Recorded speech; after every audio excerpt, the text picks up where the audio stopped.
teknik gestal atau kursi kosong, di mana konseling memiliki masalah yaitu tidak memiliki minat masuk di jurusan SMA dan minatnya masuk di SMK.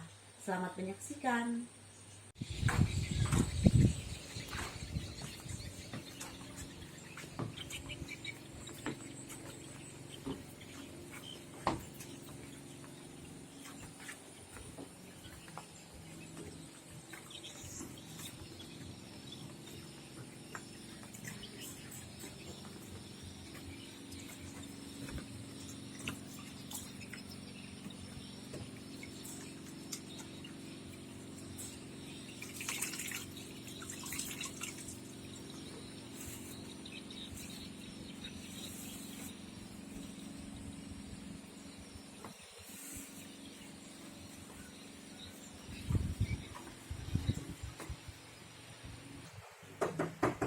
Assalamualaikum, Bu.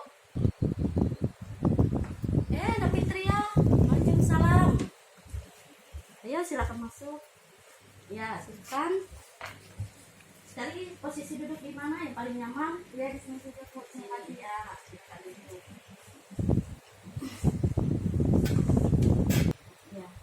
Nah, Putri, apa kabarnya? Alhamdulillah baik, Bu. Kabar baik. Syukurlah kalau kabarnya baik-baik saja. Ya, Mbak Fitria kesini datang menemui ibu. Apa kabar? Ada yang mau dibicarakan? Iya, Bu. Terus terang saya ingin bicarakan sesuatu sama Ibu. Dan dengan ibu. Ya. Ya, baiklah. Sebelum kita melanjutkan konseling kita, ada baiknya kita sepakat waktu dulu ya. Iya, Bu. Karena ibu ada rapat hari ini, ya. Jadi kita waktunya 40 menit aja ya, Nak. Iya, Bu. Sudah siap? Siap, Bu. Siap. Oke. Oh ya, Fitria tadi mau datang ke ibu, kan ada yang mau dibicarakan. Iya, Bu. Ya. Iya, Bu. Saya datang kemari. Saya ingin bicarakan sesuatu sama Ibu. Baiklah Nak Fitri, kalau Nak Fitri ingin berbicara sesuatu masalah dengan ibu, Nak Fitri nggak usah takut ya. Nah, nggak usah takut bawa permasalahan Nak Fitri bisa ini ke orang lain, apalagi kalau sifatnya rahasia ya. Nah, Nak Fitri tenang aja, ibu akan tetap merahasiakan permasalahan Nak Fitri. Nanti hanya ibu dan Nak Fitri yang tahu ya. Nah, Jadi begini, Bu. Saya di rumah ada masalah sama tante saya. ada masalah dengan tante? Iya, Bu. Karena saya tidak berkeinginan untuk sekolah di sini. Saya pengennya sekolah di SMK. Di SMK. Iya. Iya. Jadi sekolah di SMA ini bukan keinginan Nak Fitri. Iya. Iya, Bu. Sebenarnya keinginan saya itu ingin masuk SMK. Karena di SMK itu memang bisa perkantoran, Bu. Dan kalau di SMA ini memang kita pelajarannya cuma materi. Kalau di SMK itu kan ada praktiknya, Bu. Praktik perkantoran. Lalu dan bagaimana syaratnya orang-orang bekerja kantoran. Dan saya lebih suka di jurusan perkantoran, Bu. Kantoran. Ya. Tetapi tentu saya menyuruh saya masuk di sekolah ini, Bu. Katanya di SMK itu sangat bagus daripada SMK, Bu. Karena kalau saya masuk SMK, katanya tidak ada waktu di rumah dan belajar. Karena kebanyakan praktek di luar, Bu. Jadi saya sekarang di sekolah SMK mengambil jurusan IPA, tidak sesuai dengan minat saya, Bu. Kalau memang Nak Putri kan tidak berminat di sini, mengapa Nak Putri tetap menuruti permintaan tante Nak Putri untuk masuk sekolah ini? Di sini kan, Bu, saya tinggal sama tante saya. Jadi saya tidak berani mengekang apa kata tante saya, Bu. Karena tante saya itu orang yang keras, Bu. Jadi saya harus turuti apa yang dia pilih, Bu. Saya mengharapkan orang tua di kampung, Bu, sama karena keadaan ekonomi di kampung, Bu, semua tidak mencukupi. Jadi saya sekolah di sini cuma tante yang membiayai ya, Bu. Jadi saya tidak ingin mengekang apa kata tante saya, Bu. Dari cerita Nak Fitri tadi, rasa sampai sekarang ini nanti agak jengkel ya dengan diri kami sendiri karena tidak bisa memberanikan diri untuk menyampaikan kepada Tante Fitri yang berkeinginan di SMK. Iya Bu, sebenarnya saya tidak jengkel karena sekolah yang tidak saya minati, dan kalau saya bukan jurusan yang saya mau, pasti saya cepat bosan Bu belajar di sekolah tersebut. Oh, jika ibu mengalami hal yang sama dengan Fitri ya, pasti ibu juga merasakan hal yang sama seperti yang kamu rasakan saat ini. Lalu apa yang Nak Fitri bisa lakukan selanjutnya? Dengan itulah saya datang kemari Bu, ingin minta bantuan sama Ibu. Apakah Ibu mau membantu saya? Karena saya ingin berubah Bu. Ingin berubah? Ya, saya ingin mengatakan kepada tante saya Bu bahwa saya tidak ingin bersekolah di situ, dan saya ingin mengembangkan minat saya untuk bersekolah di SMK Bu. Tetapi saya tidak ingin membuat tante saya marah Bu, karena saya tidak ingin mempengaruhi sekolah saya Bu. Jadi dapat dikatakan bahwa Nak Fitri sebenarnya tidak mau menuruti kemauan Tante ya. Nak Fitri ingin mengembangkan minat yang diinginkan atau yang diinginkan, tetapi di sisi lain Nak Fitri tidak berani ya mengatakannya, penolakannya ya kepada Tante yang sebenarnya ya terhadap kemauan kamu gitu ya. Iya Bu, coba Bu pikirkan, saya selalu menuruti apa keinginan tante saya Bu, tanpa saya menuruti keinginan saya sendiri. Sedangkan Bu, yang menjadinya nanti kan saya sendiri, bukan tante saya Bu. Nah, baiklah, jadi menurut Nak Fitri bahwa tantenya senantiasa memaksa keinginannya ya untuk dituruti begitu atau dilakukan, tidak peduli dengan apa yang Nak Fitri inginkan. Dan sampai saat ini mungkin ibu rasa ya Nak Fitri tidak berani menolak apa kemauan tante Nak Fitri karena melihat kehidupan sehari-hari tantenya ya yang orangnya sangat keras dan apa yang diinginkan selalu harus dilakukan begitu ya. Iya Bu. Apakah sebelumnya Nak Fitri pernah menolak keinginan tante Nak Fitri? Ibu saya selalu mengatakan kepada saya jangan membangkang apa kata tante saya Bu, karena kalau saya nekat maka saya tidak bisa melanjutkan sekolah lagi, yang akhirnya saya terpaksa mengikuti kemauan tante saya Bu. Lalu Nak Fitri setuju dengan apa yang dikatakan ibu? Sebenarnya saya tidak setuju Bu, karena tapi mau bagaimana lagi Bu, saya tidak berani untuk membantah kata ibu saya. Tapi kalau Nak Fitri tidak akan berani untuk mencoba, maka Nak Fitri akan terus menerus seperti ini dong ya. Kalau selalu mengikuti keinginan atau kemauan, hal itu membuat Nak Fitri tidak bisa mandiri dong. Lalu saya harus bagaimana Bu? Jadi begini, kita coba permainan dialog. Karena di sini ibu melihat bahwa saat ini kamu merasa dua hal yang saling bertentangan ya, yaitu pikiran untuk ingin mengatakan tidak pada tante ya, di sisi lain kamu memiliki pemikiran takut untuk melawan tante kamu padahal sebenarnya Nak Fitri ingin mengatakan tidak gitu ya. Apakah benar demikian?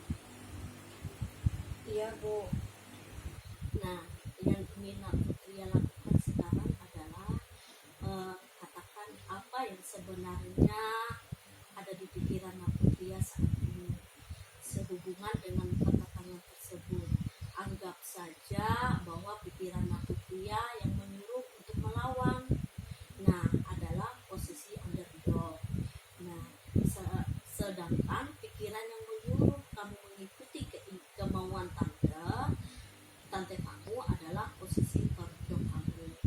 Di sini kita akan tahu pikiran mana yang akan kamu menangkan ya, dan di sini pula kita akan mengambil tindakan ke depannya. Nah, bagaimana? Apakah sudah mengerti? Iya Bu, sudah mengerti. Nah, baiklah, siapkan diri Fitria ya benar-benar sebelum kita memulai. Apakah Fitria sudah siap? Iya Bu, saya sudah siap. Nah, sekarang silahkan posisikan tubuh Fitri senyaman mungkin. Kemudian tarik nafas pelan-pelan ya dari hidung ya. Nah, kemudian keluarkan dari mulut. Lakukan berulang kali.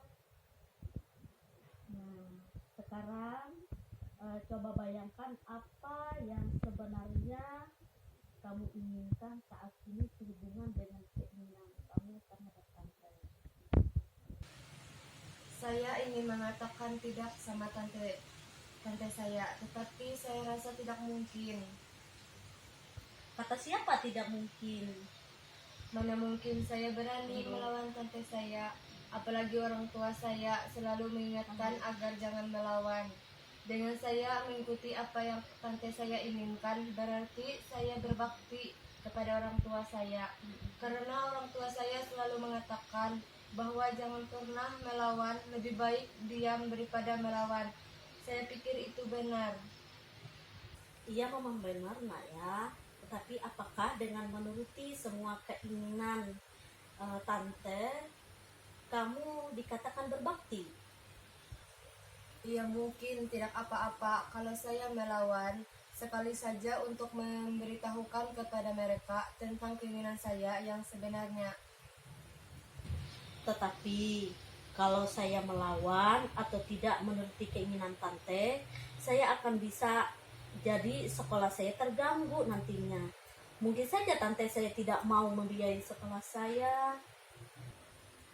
Kalau seandainya tidak dibiayai beasiswa atau berusaha untuk mencari biaya terus-menerus merasa takut, saya harus melakukan sebuah perubahan supaya tante saya terus-menerus seperti ini. Kalau begini terus, kapan saya bisa maju? Baiklah, cukup dulu ya untuk sementara Fitri. Dari sini kita bisa tahu bahwa sebenarnya kamu percaya pada diri kamu, dan kamu mengatakan bahwa kamu bisa dan tidak dapat diambil kesimpulan bahwa kamu harus benar-benar bisa melawan kemauan tante kamu, kan? Betul Bu, tetapi saya tidak tahu bagaimana saya harus mengungkapkan ini semua. Baiklah ya, di sini kita akan melakukan teknik empathy chair, yaitu teknik kursi kosong ya. Yang keduanya ini, silakan persiapkan diri kamu, posisikan badan kamu ya senyaman mungkin, tarik nafas pelan-pelan dari hidung ya, dan keluarkan melalui mulut. Lakukan berulang kali nak. Yang kamu merasakan rileks ya, sampai kamu merasakan rileks. Terus bayangkan di kursi ini ada bapak kamu ya, dan kamu akan mengatakan yang sebenarnya kepada tante kamu. Nah, sekarang coba kamu ceritakan kembali apa yang kamu bisa bayangkan. Tante Fitria minta maaf sebelumnya. Sebenarnya saya tidak mau menolak apa yang tante inginkan dari saya, tetapi saya juga tidak bisa memaksakan diri untuk sekolah di SMA. Saya lebih senang jika saya sekolah di SMK, karena di sana saya bisa langsung mempraktikkan, bukan karena hanya mempelajari materi saja. Percuma juga saya masuk di sekolah tersebut jika saya tidak memiliki minat. Saya hanya akan menghabiskan uang tante saja untuk biaya sekolah saya. Ya, coba bayangkan nak, bagaimana tanggapan tante kamu ya setelah kamu mengatakan yang sejujurnya. Iya, tidak apa-apa. Kenapa kamu tidak mengatakannya ketika tante mendaftarkan kamu di SMA, bahwa kamu lebih senang di SMK? Jika itu yang memang betul-betul kamu mau, silahkan kamu bisa pindah sekolah. Tante juga sadar bahwa seharusnya tante jangan terlalu mengikuti kemauan tante sendiri, dan yang menjalaninya adalah kamu sendiri. Kamu yang akan merasakan suka dukanya. Baiklah ya Nak Fitri, setelah kita melakukan teknik ini, di mana Nak Fitri akan menyampaikan hal ini atau memberikan penjelasan kepada tante kamu nanti. Nanti saya akan mencobanya, Bu, setelah saya sampai di rumah. Sekarang gimana perasaan Nak Fitri setelah kita melakukan konseling dengan teknik ini? Saya sudah merasa lega, nyaman, tenang, dan bahkan saya memiliki keberanian untuk memberikan penjelasan kepada tante saya nanti. Ya baiklah nak ya. Semoga pertemuan kita hari ini dapat bermanfaat. Lain kali jika kamu ada waktu dan ada yang mau kamu ceritakan ya sama ibu atau mau melakukan konseling lagi, silakan aja datang ke ibu ya, karena ini berhubungan waktunya juga ibu mau ada rapat ya. Jadi itu ya. Ya baiklah Nak Fitri ya. Ibu minta kamu isi ini ya lembar untuk evaluasi kita ke depan. Silakan diisi, berkurang di sini.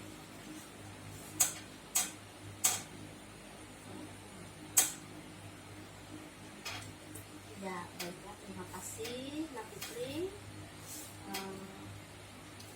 Pasal. Iya, Bu, saya sangat terima kasih atas bantuannya. Saya mau pamit dulu. Ya baik, terima kasih juga ya. Jangan segan lagi datang ke sini ya Nak ya. Iya, Bu. Ya oke, silakan Nak.